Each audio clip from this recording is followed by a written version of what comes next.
నా మీద ఉడిగందుల్లోనూ అదేవిధంగా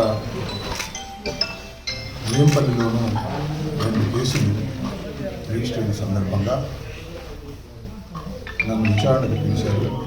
దాని నిమిత్తం నేను రావడం జరిగింది. నా ప్రీతమ నాయకుడు దివంగత రాజశేఖర రెడ్డి గారి సమాధిని సందర్శించుకుని ఒక ప్రతిజ్ఞ చేయాలని నిర్ణయించాను. ఆ ప్రతిజ్ఞ ఏంటంటే, సాధ్యపడని అసత్యపు వాగ్దానాలతో రాష్ట్ర ప్రజలను మోసం చేసి అధికారంలోకి వచ్చిన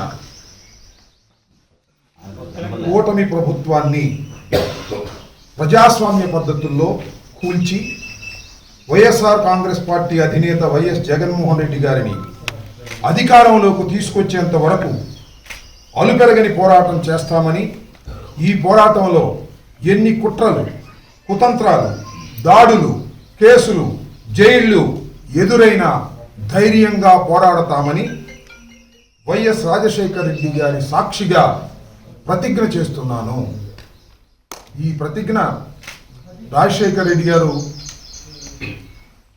పాదయాత్ర ప్రారంభించినప్పుడు మేము ఆయనతో పాటు నడవడానికి ప్రయత్నం చేసినప్పుడు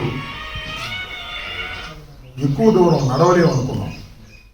కానీ చేవెళ్ళ నుంచి ఇచ్చాపురం వరకు నడిపించే ధైర్యాన్ని ఇచ్చినటువంటి రాజశేఖర రెడ్డి గారు ఈ పోరాటంలో కూడా నాకు ధైర్యాన్ని ప్రసాదిస్తాడని హృదయపూర్వకంగా వారిని ప్రార్థిస్తున్నాను.